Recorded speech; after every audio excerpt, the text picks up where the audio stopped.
Hello and welcome to the One-Eyed podcast.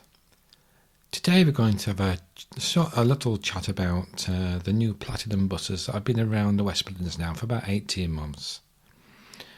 These new buses have Wi-Fi on board as well, and they have accessibility features such as kneeling, so that pushchairs and wheelchairs can get on.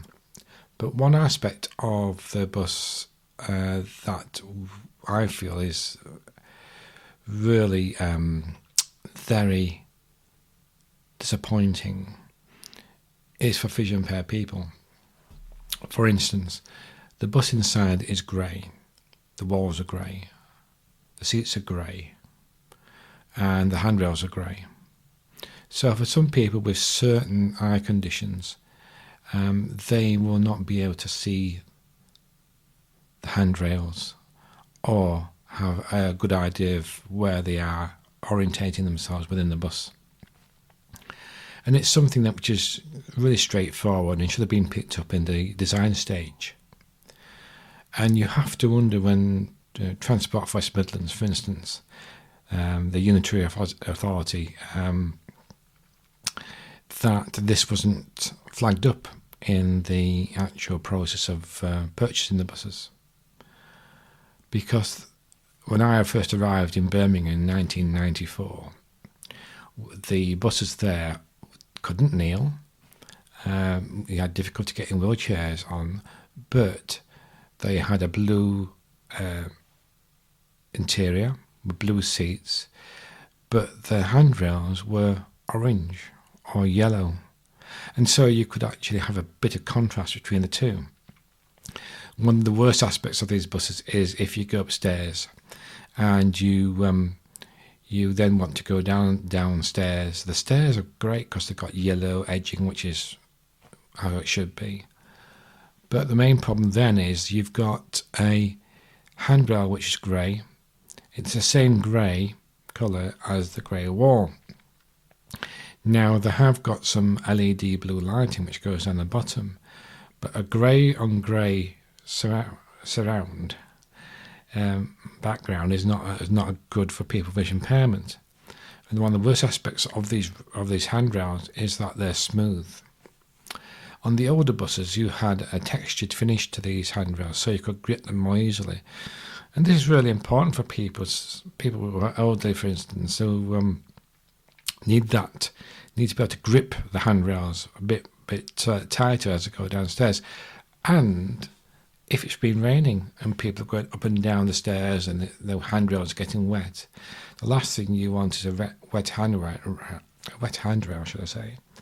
And it's a very dangerous situation for people walking down those stairs without a textured handrail and not being able to see the difference between the two.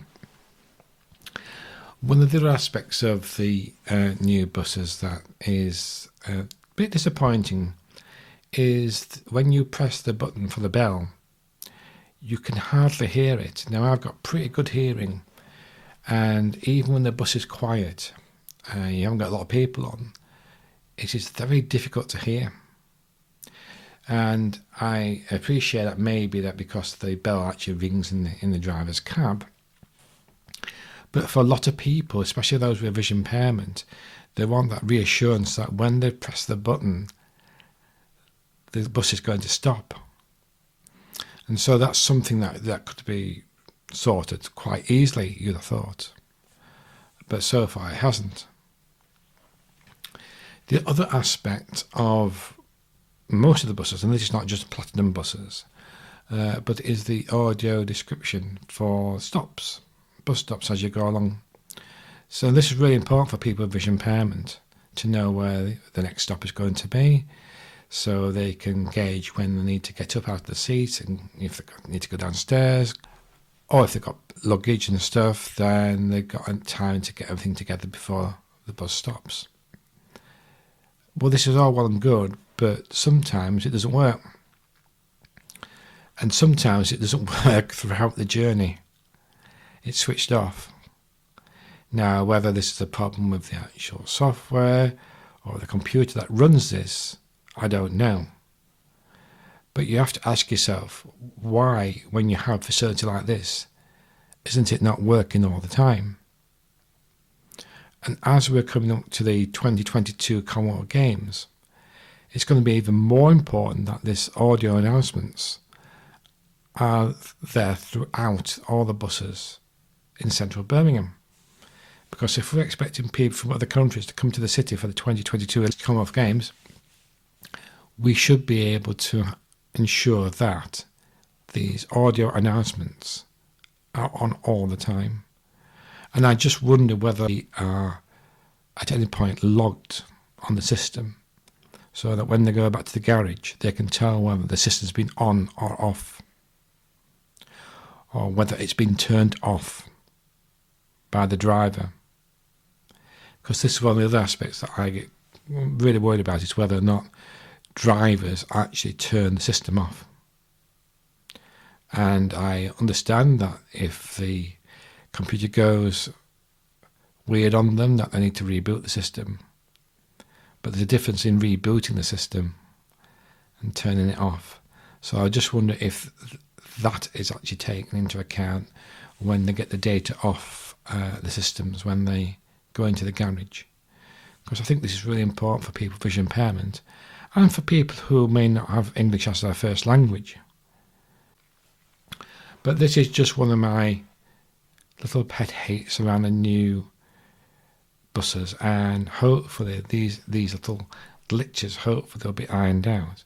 When it comes the next time to actually purchase these buses, perhaps the Combined Authority, West Midlands Combined Authority, will actually think about this, not only for if they purchase new buses, but when they're purchasing trams as well, and other public transport. They really do need to get a grip on accessibility and how it affects all people with disabilities.